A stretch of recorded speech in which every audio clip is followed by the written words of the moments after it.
Hello. Do you speak English at all? Yes. Fantastic. I see you having a little laugh here, so I want to give you some information. Sure. Have you looked into flat Earth at all yet? I listened to a YouTuber. Okay. And what did they say? I can't remember. Okay. So they say we live on a globe. Mm-hmm. Yeah. And they say the globe is 24,900 miles in circumference. Well, it means we're like a marble or a ball, okay? Yes. But it's mostly water, 72% water, okay? So we've got a ball of water. They say that you can measure the curvature of the water, the bendiness of the water, at 8 inches in a mile squared. 8 inches per mile squared, which over 100 miles is about 2 kilometers of curvature. Or maybe that's a little more, but it's bending. The point is that we can't measure water to be bending because water is always level on the surface, right? Your drink, your swimming pool, the lake, it's always level. But when it would be flat, wouldn't the water go down? Okay, but that's what we know with all the lakes is that water has to be kept inside of the lake. If you break the wall of the lake, what happens? The water's going to run away. So we think in our physics, what we can say as common sense is that our Earth has to be in some kind of lake. A big lake. And in that lake are the big continents and maybe a magnetic system that we can sail or fly east and west around and around and around in a circle. Never do we go underneath. We've never gone underneath our globe. We've never flown underneath the globe.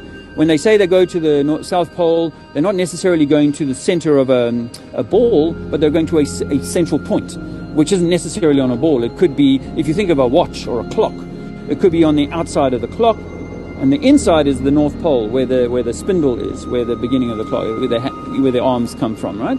That would be the way that the Earth would work. But in reality, we can't get water to sit on a ball. It'll just run off the ball and fall to the floor.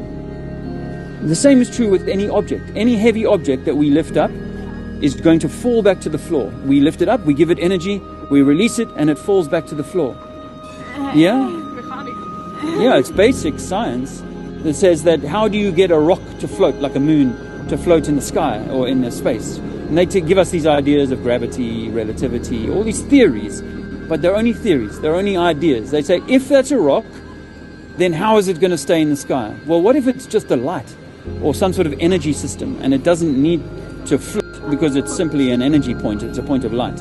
It's not a physical object. There's a documentary called A Funny Thing Happened on the Way to the Moon. This is NASA's own footage showing how they faked the moon landing. And when you realize they faked the moon landing, you start to look at the ISS, the International Space Station, a little bit more critically. And we realize that, gosh, their spacewalks, they seem to be doing it in a swimming pool because we see bubbles leaving them. Sometimes we've seen scuba divers in the shot. They've never done a 360 pan. They've never gone all the way around with a camera. So if you and I were in space, we would do all these funny twists and turns and things that people couldn't do. The spacesuit that they use, they've never tested it in a vacuum chamber on Earth. Never put a man in a vacuum chamber in a spacesuit. And yet they go out there and they do it all the time. When they do their training, they train a spacewalk in a swimming pool. And they use the same suit then that they use in space. But in the swimming pool, there should be a lot of pressure pushing on the suit, and in space, negative pressure pulling on the suit. But the suit looks identical. So what if it's all a big magic trick? And they're using all this technology to hoax us to believe that we live on a ball. Why? Because a ball gives us evolution. A ball gives us this big bang, and that everything just comes out of nothing and craziness, and we're lucky to be here. The other option is that on a flat Earth, or that it's an enclosed system that's been created for us, then it puts us right at the center. And we don't have to have authorities like religion and government and people like scientists who they claim they know more about the world than we do. This is the world that we live in. This is the space that we live in. This space around us. This is space. And we're meant to be able to explore this space and travel it as much as we like. We don't know what's below us. We don't know what's above us, but we think that there's maybe more land around us, and that's being hidden from us, along with the truth of your divinity, about how important you are. Because if you, like I used to believe that I came from evolution, from monkeys and from all of that story, right? I used to believe that.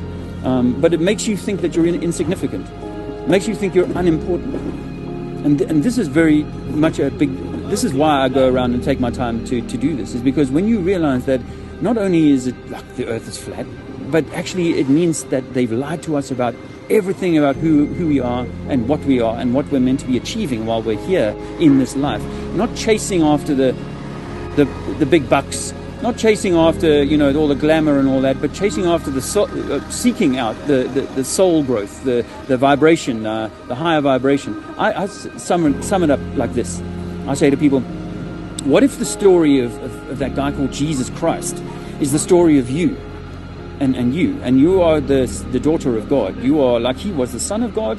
Well, you are the daughter of God, and you're meant to know that, and you're meant to know that you are a divine soul here, having meant to be an exquisite experience. So that would be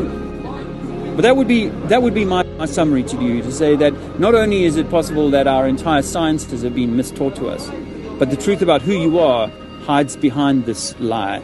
And you need to discover that for yourselves. But only you can discover that. I'm just giving you what I think as a quick 5 minutes. Go away, enjoy your life, have a fantastic life, but do it knowing that you might be way more, and keep doing the research. Turn off the Netflix. Turn off, turn off, don't spend all your energy on chasing. Like if you were a guy, and I'd say, don't chase the footballers, don't chase the superstars, the movies, because you are the superstar. You're meant to be the superstar, not someone out there. You don't put someone else's name on your shirt. But we do this all the time, We put someone else's name on someone else's brand, and we take their identity rather than enriching our own. My name is Dave. Julia. Lovely to meet you, Julia. Adriana. You're young ladies. I hope you have a beautiful life. And just keep doing your own research, because your mind is as powerful as any other mind. Your capacity as powerful as anyone. Don't let anyone else tell you what to think. Think for yourself. Thank you very much. All the best, Julia. Bye-bye. Well, that was a nice interaction with those young ladies. Yeah.